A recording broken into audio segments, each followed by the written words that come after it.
आदेश गुप्ता का बयान, केजरीवाल ने अभी तक जारी नहीं किया एमसीडी का 13,000 करोड़ का बकाया, खुद को कर लिया नजरबंद। नई दिल्ली, बीजेपी ने एक बार फिर एमसीडी के बकाया को लेकर अरविंद केजरीवाल पर निशाना साधा है। उन्होंने आज प्रेस वार्ता करते हुए कहा कि 26 अक्टूबर को तीनों महापौर 13,000 करोड़ की मांग करने सीएम के पास गए थे। तब उन्हें स्वास्थ्य मंत्री ने आश्वासन दिया था कि 10 दिन के अंदर निगम का फंड रिलीज करेंगे, लेकिन अभी तक पैसा नहीं दिया।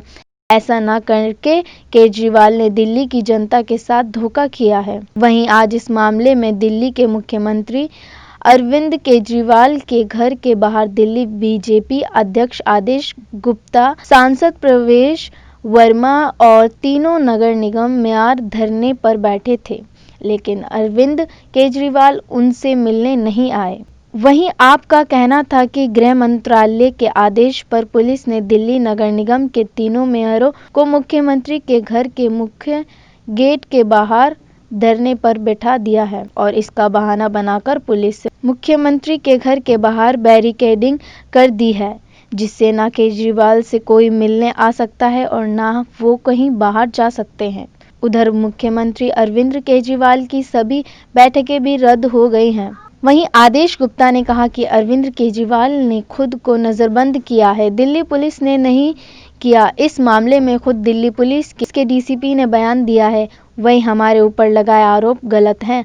हम तो एमसीडी के बकाया पैसे की मांग को लेकर सीएम आवास गए थे, लेकिन केजरीवाल ने अपने आप को नजरबंद कर लिया। प्रदेश के उपाध्यक्ष श्री राजेंद्र तिवारी जी और हमारे मीडिया रिलेशन विभाग के प्रभारी श्री हरीश खुराना जी और कन्वीनर श्री प्रवीण शंकर कपूर जी, हमारी स्पोक्स पर्सन श्रीमती ऋचा पांडे मिश्रा जी और हमारे सभी यहाँ उपस्थित मीडिया, हमारे टीम के प्रवक्ता और हमारे मीडिया के बंधुओं, फोटोग्राफर्स भाइयों, सभी मीडिया के साथियों, आज जिस समय कल हमारे तीनों मेयर और निगम पार्षद, स्टैंडिंग कमेटी के चेयरमैन, डिप्टी चेयरमैन, 30 पार्षद भाई बहन वहां बैठे, 13,000 करोड़ रुपए की जो डिमांड पिछले एक महीने पहले तीनों मेयर जब मुख्यमंत्री आवास पर गए थे और उन्होंने पूरे दिन उनकी बात नहीं सुनी, उनसे बात करने की जरूरत नहीं समझी। शाम को उन्होंने अपने स्वास्थ्य मंत्री को भेजा, उन्होंने ये आश्वासन दिया कि मैं सीएम साहब की तरफ से आश्वासन दे रहा हूं कि 7 दिन के अंदर आपका जो ड्यू है वो हम वापस आपको रिटर्न करेंगे। लेकिन एक महीना होने के बाद निगम का जो ड्यू है वो नहीं वापस किया गया। आप सब जानते हैं कि कारपोरेशन जिन किन हालात में काम कर रहा है। पिछले 6 साल में हर साल हर 6 महीने में दिल्ली सरकार द्वारा दिया जाने वाला जो फंड है वो हर साल वो कटौती कर रहा है, निगमों को दिया जाता है।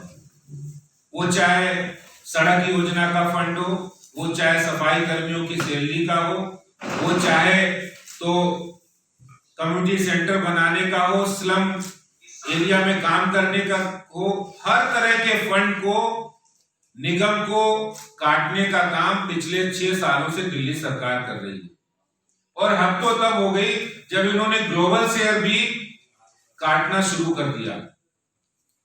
और हालात ये हो गए कि आज निगम अपने जो कर्मचारी हैं, सफाई कर्मी हैं, डॉक्टर्स हैं, पैरामेडिकल स्टाफ, हेल्थ वर्कर्स हैं, डीबीसी वर्कर्स हैं, टीचर्स हैं, उनकी सैलरी देने के लिए निगम के पास पैसे नहीं। और ऐसे कोरोना संकट के समय दिल्ली सरकार को जब निगम को ज्यादा पैसा देने की जरूरत थी, उस समय उन्होंने जो ड्यू था वो भी काटना शुरू कर दिया। और पिछले 6 सालों में जो निगम का बकाया वो आज तक नहीं दिया। 13,000 करोड़ रुपया बनता है तीनों निगमों का। इस मांग के लिए हम बैठे थे, हम तो जायज मांग के लिए बैठे थे। और कोई निगम अपने लिए नहीं बैठे थे, वो पार्षद कोई वो ये नहीं कह रहे थे निगम पार्षद की हमारी सैलरी दे दो। आज निगम पार्षद को कोई सैलरी नहीं मिलती, वो एक सेवक के रूप में काम करता है। और यहाँ मैं ये भी कहना चाहता हूँ, विधायकों को लाखों रुपए सैलरी मिलती है। जो चाहे दिल्ली सरकार के जो विधायक उनको लाखों रुपए सैलरी मिलती है। तो जो निगम पार्षद मेयर वहां बैठे हैं, दिल्ली की जनता का दुख दर्द सुनाने के लिए आए हैं। दिल्ली के मुख्यमंत्री साहब को इतनी जरूरत नहीं समझी उन्होंने कि वहां पर हमारी 20 महिलाएं 20 बहनें वहां बैठी हैं, रात को किस सर्दी के अंदर बैठी, ना छत है, ना उनको रजाई, ना उनको कुछ बिस्तर मिले। इतनी ठंड के अंदर उन्होंने अब बात सुनने की जहमत नहीं उठाई। और दिल्ली के मुख्यमंत्री जो कहते हैं कि मैं दिल्ली वालों का आपका बेटा हूं, किसी का भाई होने का दावा करते, वो उन बहनों को भूल के, अगर वो निगम पार्षद भी नहीं तो आप यही समझते कि वो दिल्ली के नागरिक हैं। इतनी उन्होंने असंवेदनशीलता जाहिर की है। और कल